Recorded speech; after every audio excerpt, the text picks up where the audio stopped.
الخندق والريح. قصة شجاعة وذكاء. في قلب المدينة المنورة كانت القلوب تخفق بالدعاء والقلق، فقد تجمعت قبائل كثيرة من كل قتال المسلمين. وبينما كان الجميع يتشاورون، تقدم رجل حكيم يدعى سلمان الفارسي. بملامحه الواثقة ونبرته الهادئة قال: يا رسول الله، إن كنا ببلاد فارس إذا حوصرنا خندقنا علينا. كانت فكرة مذهلة وجديدة على العرب أن يحفروا خندقا عميقا وطويلا يحمي المدينة من خيول الأعداء وجيوشهم.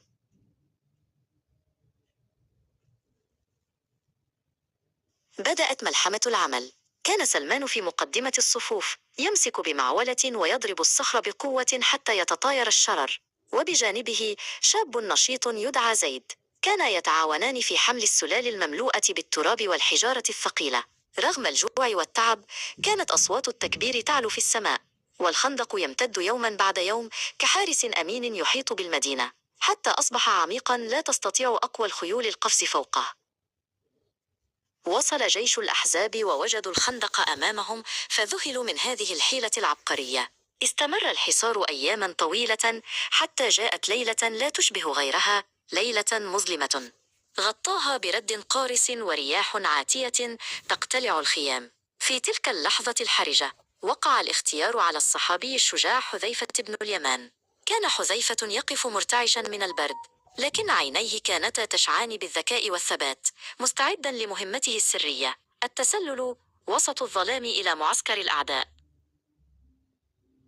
تحرفت وصل التي كانت تصفر في أذنيه. تسلل ببراعة بين خيام الأعداء، مختبئا خلف الصخور تارة وخلف حطام الخيام تارة أخرى.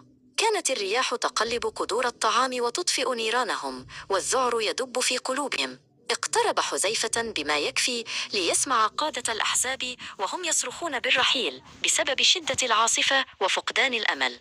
لقد كانت أخبارا لا تقدر بثمن، فثبت حذيفة في مكانه رغم الرعب المحيط به حتى تأكد من رحيلهم.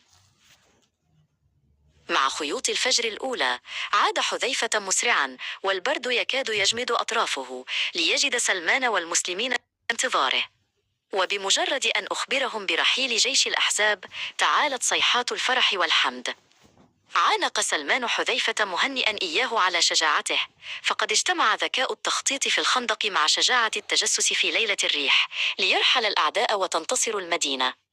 شكرا لمتابعتكم هذه القصة البطولية. لا تنسوا الإعجاب والاشتراك في قناتنا